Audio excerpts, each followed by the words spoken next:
Hi there, I'm Cher Johnston. Welcome to my happy place. Today we're going to work on the Stitch Dictionary. I have this pattern. This is on the cover, and these are just little things that you can sew. And I have this pattern. This is a Sashiko kitty cat, because we love our kitties, right? And this is a Stitch Companion Guide. I took each page of my Stitch dictionary, took a picture, and then on the side I put the name of each stitch with a link to the video, the part of the video where I explained that stitch. Now, I didn't create this so you could print it out. You could, of course, print it out, but the intention is that you have it on your computer so that you can go to like rewatch the videos without watching all the jibber jabber at the beginning. Those are available for free on my Ko-fi site. Also, there's a link in the description to my Facebook site as well. Today we're going to do the very end with a wheat ear and a whipped wheel. So the wheat ear starts with 2 straight stitches forming a V shape.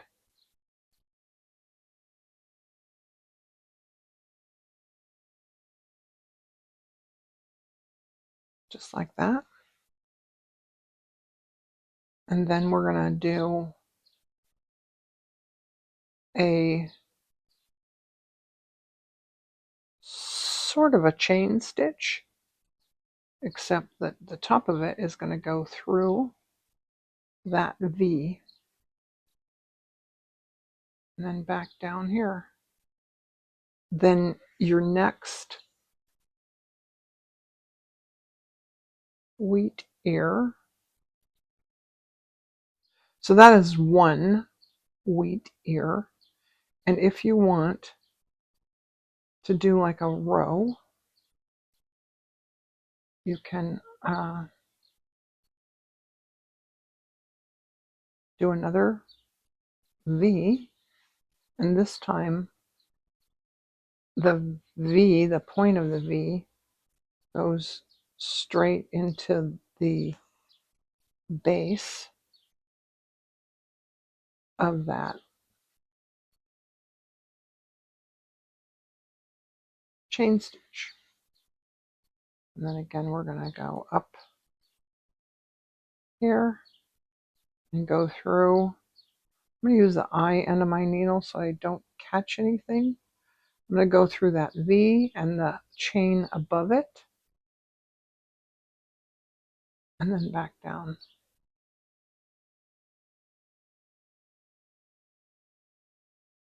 And let's do one more.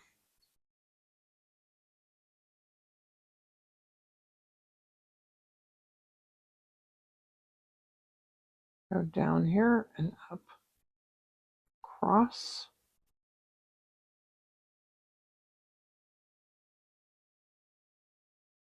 And down here and back up here.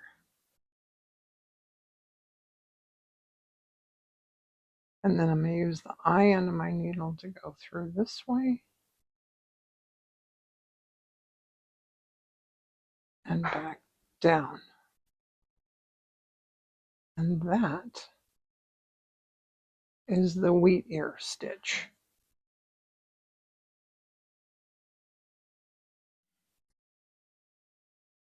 So the whipped wheel starts with a fly stitch. And you want 5 sort of spokes.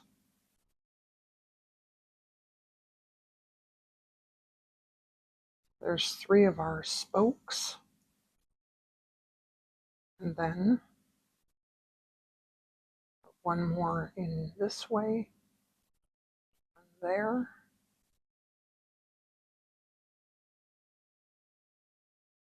One more here.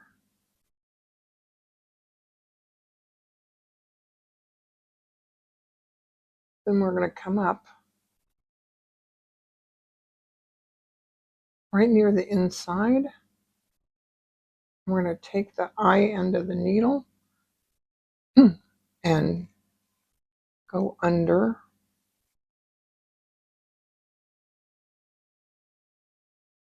this one. We're going to go under that again in the next one. That whipped that first stitch there. And now I'm going to go underneath 2 each time. All the way around. You can use the end of your needle to kind of push those in.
Now this is the last stitch that I'm going to do in my stitch dictionary. So the final thing that we need to do is we need to finish the cover, and then we're going to sew the pages together. And I sort of changed my mind about the way that I'm going to sew them together. I was going to do an accordion style, but I don't think I'm going to do that. I think I sort of changed my mind about that. And I might change my mind again. I think I'm allowed. But in any case, we're going to finish the cover first. And I think I'm going to do that this week because, mainly because I have a lot of other ideas in my head for more things that I want to do. And I don't want to keep starting new projects. Now, when you get to this point, you can go under each one separately. You see, just going through one or under one. This is what I like to do anyway. And then I think at this point we're back to where we started. And I could keep going. I could push these up, push it in a little bit and keep going, but I'm running out of thread. I'm just going to go to the back and end off in the back. So that's all for this video today, but stay tuned because we're going to finish this up really soon. like this next week sometime. Thanks for hanging out. Talk to you soon. Bye.